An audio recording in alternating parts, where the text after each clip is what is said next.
Bonjour, aujourd'hui j'ai envie de vous faire une vidéo de mise à jour concernant mon métier de traduction parce que je vous avais fait une vidéo très complète, là vous pouvez aller la voir.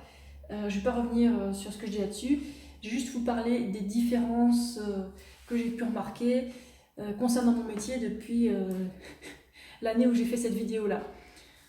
Bon, alors, pendant tout ce temps j'étais en télétravail, pour moi ça n'a rien changé ces 2 dernières années. C'est pas comme si j'étais passée de la machine à écrire mécanique à l'ordi, quoi. Donc côté ordi, ça n'a pas changé grand-chose.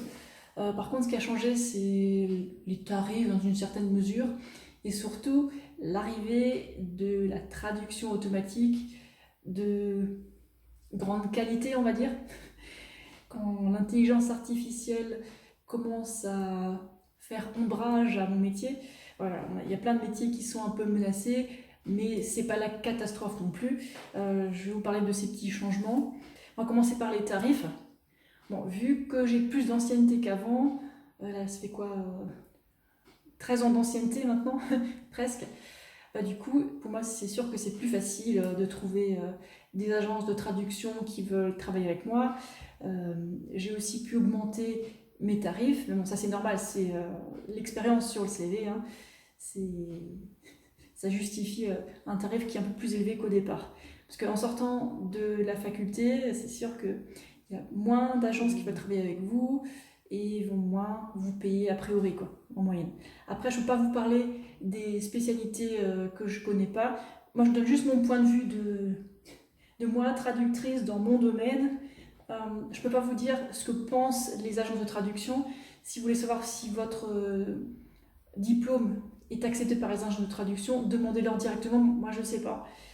Ce que je peux vous dire, c'est que le diplôme n'est pas obligatoire, certes, mais par exemple pour quelqu'un qui a fait, je sais pas, un master de biologie et qui a, je sais pas, un TOEIC en anglais, c'est un très bon départ. Peut-être après qu'il justifie, qu'il puisse passer des tests de traduction avec les agences et s'ils vous valident, ben voilà, c'est bon, c'est gagné. Après, il faut juste fournir de la qualité tout le temps, quoi. Parce qu'on est testé en permanence, hein. Si on fait n'importe quoi, forcément ils ne voudront plus travailler avec nous, hein. Logique. Donc voilà, pour les tarifs, il faut s'adapter au marché, hein. Et voilà, on fait chacun ce qu'on peut avec notre spécialité, quoi. Si vous me demandez si telle ou telle école est bonne ou pas, je ne sais pas, je connais que celle où j'étais, je connais que les agences avec lesquelles j'ai travaillé. Donc mon point de vue est subjectif, mais en tout cas je sais ce que, ce que j'ai fait pendant toutes ces années, quoi. Donc pour les tarifs, pas de grand changement, quoi. Bon, on pourrait dire que c'est un peu d'inflation, mais bon, c'est léger, quoi. Ce qui a surtout changé, c'est la MTPE. C'est Machine Translation Post Edition. Donc la post-édition de traduction automatique. Et en fait, vous connaissez peut-être le site DeepL. Ça existe depuis 2017. Et j'ai remarqué ce site que vers 2019, il me semble. Et effectivement, c'est une menace pour mon métier, j'avoue. Bon, après, la traduction automatique fait toujours des bourdes monumentales des fois, mais c'est assez limité, quoi. La plupart des phrases sont impeccables, il n'y a rien à dire.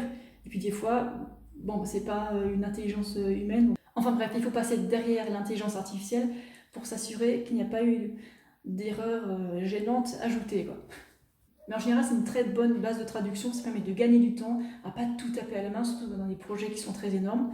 Ces dernières années, j'ai remarqué que beaucoup d'agences de traduction font une traduction automatique de leur texte, et puis après, ils vont vers leur traducteur et leur demandent de vérifier si la machine a bien fait son travail, quoi. Donc du coup, forcément, la tâche qu'on nous donne, ça va être moins bien payé, mais comment dire, c'est plus rapide à faire que la traduction. Donc au final, on s'en sort. Ils ont encore besoin de l'humain pour vérifier que la machine fait correctement son travail. Moi je dirais que ces traductions automatiques, c'est comme très fiable, que ce soit pour les textes bien rédigés, pour les textes techniques, même avec des terminologies super pointues. Des fois je suis surprise que la machine ait trouvé ces termes. Et puis des fois la machine prend le mauvais terme, enfin il faut absolument le changer. Donc voilà, l'humain ne va pas être encore jeté à la poubelle, non, ils ont encore besoin de nous. heureusement. D'ailleurs, c'est pour ça que j'ai un petit autre travail sur le côté qui n'a rien à voir avec la traduction. On ne sait jamais. Vous pouvez avoir plusieurs sources de revenus qu'une. Il faut être résilient, hein. Mais vaut prévenir que guérir. Voilà, donc ça fait à peu près 3 ans que c'est comme ça. Donc on a le choix, soit on continue à faire que de la traduction, il y a encore du boulot là-dedans, d'après mon expérience, mais je pense qu'il faut de plus en plus se diriger vers des tâches de MTPE, donc la post-édition de traduction automatique, parce qu'il y a beaucoup plus de travail là-dedans. Maintenant, la proportion de post-édition que je fais, c'est 60% par rapport à tout mon travail, donc c'est pas rien. Donc j'ai préféré m'y mettre quand j'ai vu que la tendance changeait vraiment. Bon, il y a d'autres sites, il n'y a pas que DeepL, hein, il y en a d'autres, mais j'ai l'impression que c'est la meilleure traduction automatique. Bon, il y en a d'autres, il y a quoi? Il y a Sistran, il y a... bref, je vous mettrai une liste là. Donc l'arrivée de l'intelligence artificielle, c'est quelque chose qu'il ne faut pas ignorer, il faut composer avec, et puis bon, on a encore le choix, faire avec ou sans. Donc voilà, ça c'est des changements que tous les traducteurs ont probablement déjà constatés, hein. Je ne vais pas être la seule. Et si vous êtes, je sais pas, encore à la fac ou peut-être adolescent et vous dites tiens, peut-être que je pourrais être traducteur et puis travailler à la maison, parce que ça a plein d'avantages, hein, de bosser à la maison. Bah, on est dans un environnement a priori calme, on n'a pas de masque, on peut prendre une pause ou un congé quand on veut. Moi c'est pratique, hein, si j'ai un petit creux, ben, je vais au frigo et puis je reviens, c'est une petite pause de 10 minutes. Alors que si j'étais au travail et que j'avais pas à manger sous la main, ben, il y aurait le distributeur automatique avec moins de choix, moins sain, bref. C'est pratique le télétravail, donc je comprends que ça attire beaucoup de gens. Il n'y a pas que les influenceurs qui travaillent à la maison, quoi. Il y a aussi toutes sortes de métiers, dont les traducteurs, quoi. Et ce qui est bien quand on prend de l'ancienneté, c'est qu'on peut augmenter notre tarif de manière raisonnable, bien sûr, et c'est plus facile de trouver des agences ou des bureaux de traduction qui veulent travailler avec nous. Et si on veut déménager, ben, c'est pas un problème, on prend peut-être juste quelques jours de congé et hop. De toute façon, on travaille en ligne, on est inscrit à l'URSSAF, peu importe où on est en France, hein. Voilà. Ce qu'il faut faire par contre, c'est mettre à jour le logiciel de traduction qu'on utilise. Bon, ça coûte, hein, voilà. Et si on est en auto-entrepreneur, ben, c'est de notre poche. Bon. Et sinon, si on est en société, ben, on peut déduire. Voilà. Donc c'est au choix de chacun. Et ce qui est bien quand on a l'ancienneté aussi, c'est que on a tendance à recevoir des projets plus volumineux, donc moins de mini-projets par-ci par-là, un peu moins de gestion, et on peut plus se concentrer sur des grands projets. Bon, ça va être épuisant, mais ça va rapporter un bon salaire pour le mois qui suit. Non, qu'est-ce que je dis? Pas le mois qui suit, c'est 2 mois après qu'on est payé en général. Ça dépend des agences. Il y en a qui payent le mois suivant, il y en a qui payent 2 mois après, voire 3 mois après. Et non, que voulez-vous? C'est dans les contrats qu'on signe avec eux, quoi.